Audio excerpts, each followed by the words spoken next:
The referees in NBA 2K9 are just there for show.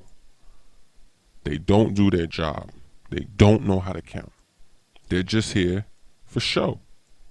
Just like a lot of the other additions in this year's game. Now, a lot of 2K fans, and I'm a 2K fan myself, but a lot of dedicated 2K fans are denying what is happening with this game. They are denying the laziness of 2K sports. They are denying fundamental basketball. But with all bias aside, this is undeniable. This cannot be disputed. This is concrete. Now, this play right here is cut off. I couldn't get to the point where I actually started when I first went out of bounds. So I'm going to go ahead right after this. I'm going to merge another video showing it live so you can really see how many seconds it takes for the referee to call this 5-second violation. So we're going to go ahead and take a look at the referee. He's going to do hand gestures to, show that he's counting. And since this one is cut off, you can already see that he was already counting. So this is 1. We're going to start right here.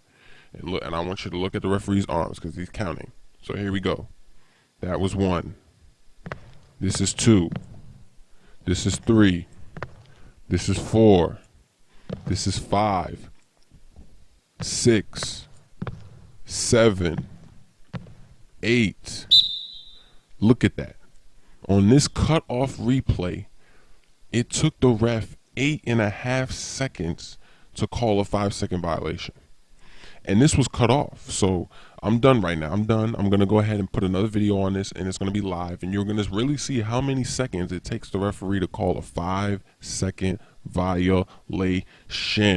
This is unacceptable. From just inside the arc, Bynum snatches the rebound. Caught the defense napping and set that up nicely. A great pass and a great jam. Took too long inbounding the ball. That's a 5-second.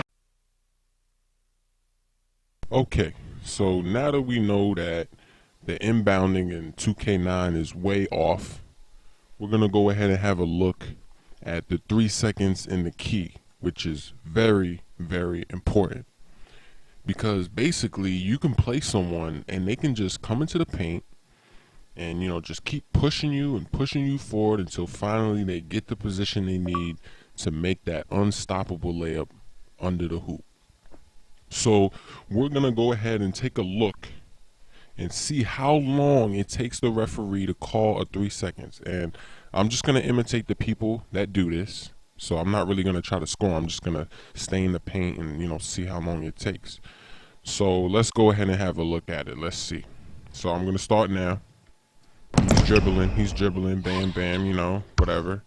And, right there, 1 foot looks like it might have came off or came out of the paint. But, it really wouldn't matter if it was only just 1. But anyway, we'll just start timing from right here. We'll just ignore that, and we'll start timing from right here, okay? So we know he's in the paint, and he's not going to come out or even near it from here on out. So here we go. He's dribbling. Okay, yeah, sure, cool, nice. Come on, call it. Come on, ref. Finally. Now, come on. Now, that has to be longer than 3 seconds, okay? That has to be longer than 3 seconds. And if you add on this part, even though we took it off for that, if you add on this part, he's still in the paint, okay? He's been in the paint for how long? Look at this.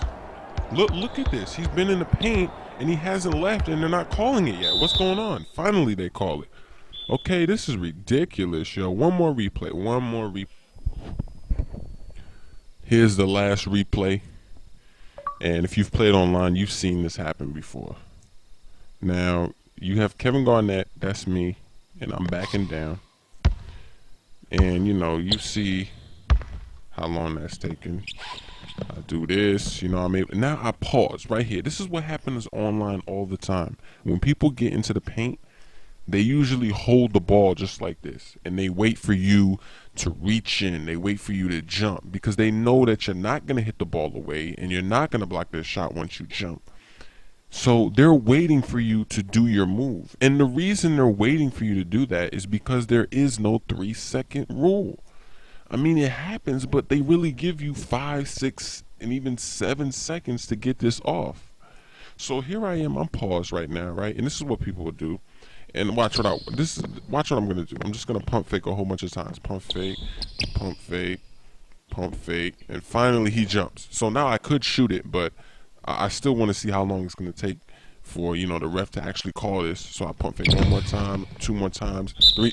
Finally, they call the 3 seconds. So look at this sequence and look at everything that happened here, and just look at that. Look, I shouldn't be able to stand in the paint for this long and do this.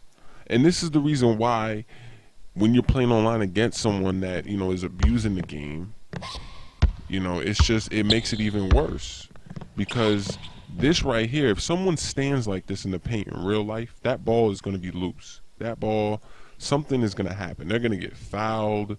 I mean, the ball's going to come loose. Something. You cannot just stand there and expect nothing to happen. So, and then the whole thing about the inbounding, I mean, that's terrible, because you could be playing a game at the end of the game, and they need to inbound. They don't have any timeouts, and they're taking longer than 5, 6, 7, 8 seconds to inbound. That ball should be turned over to you. So 2K, you need to get the fundamentals straight, and you need to sort this out immediately. When 2K10 comes around, you need to focus on the fundamentals. You need to get rid of all these little tiny glitches that just don't make any sense. This is 2008, and you still have something so easy as programming, where you just say, if in 3 seconds they don't shoot the ball or leave the paint, call it. Turn it over. If in 5 seconds they don't inbound the ball, it is a turnover. This is unacceptable, and you shouldn't have to accept this ever, ever, ever.